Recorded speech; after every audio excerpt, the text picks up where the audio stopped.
Gas സംബന്ധമായിട്ടുള്ള പ്രശ്നങ്ങളുള്ള ആളുകൾ അല്ലെങ്കിൽ നെഞ്ചരിച്ചിലുള്ള ആളുകൾ, പുളിച്ച് തകട്ടി വരുന്ന ആളുകളൊക്കെ ശ്രദ്ധിക്കേണ്ട ഒരു 5 കാര്യങ്ങളെ കുറിച്ച് നമുക്ക് നോക്കാം. ഏറ്റവും പ്രധാനമായിട്ട് വെള്ളം ധാരാളമായിട്ട് കുടിക്കുക എന്നുള്ളതാണ്. കൃത്യമായിട്ട് വെള്ളം കുടിക്കുക. ഇനി നോമ്പൊക്കെയാണ് വരുന്നത്, നോമ്പാണെങ്കിൽ പോലും അത്താഴത്തിന്റെ സമയത്ത്, അത് നോമ്പ് തുറന്നതിന് ശേഷമൊക്കെ വെള്ളം ധാരാളമായിട്ട് കുടിക്കുക. രണ്ടാമത്തെ കാര്യം, ഭക്ഷണം കൃത്യസമയത്ത് കഴിക്കുക. ഭക്ഷണം മാറി മാറി കഴിക്കുക അല്ലെങ്കിൽ വാരി വലിച്ച് കഴിക്കുന്ന ശീലമൊക്കെ മാറ്റി മിതമായ നിരക്കിൽ കൃത്യമായിട്ടുള്ള സമയങ്ങളിൽ ഭക്ഷണം കഴിക്കുക. മൂന്നാമത്തത്, ഫൈബർ കണ്ടന്റ് അടങ്ങിയിട്ടുള്ള ഭക്ഷണങ്ങൾ ധാരാളമായിട്ട് കഴിക്കുക.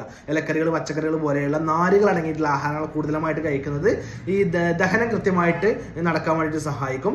നാലാമത്തെ കാര്യം, കൂടുതലായിട്ട് എരിവുള്ള, പുളിയുള്ള, സ്പൈസി ആയിട്ടുള്ള, ഓയിലുള്ള ഫാസ്റ്റ് ഫുഡ് കാര്യങ്ങൾ അങ്ങനത്തെ പരമാവധി ഒഴിവാക്കുക. അഞ്ചാമത്തെ കാര്യം, ദഹനം കൃത്യമായിട്ട് നടക്കാൻ വേണ്ടിയിട്ട് പ്രോബയോട്ടിക്സ് ഒക്കെ ഉള്ള തൈര്, മോരും ഒക്കെ ധാരാളമായിട്ട് ഉപയോഗിക്കുക. അപ്പോൾ ദഹനം കൃത്യമായിട്ട് നടക്കും. ഇതൊക്കെ കൃത്യമായിട്ട് പാലിച്ചാൽ നമ്മൾ നെഞ്ചരിച്ചിലും അതുപോലെ ഗ്യാസിന് സംബന്ധമായ പ്രശ്നങ്ങളൊക്കെ മാറ്റാൻ കഴിയും. Thank you.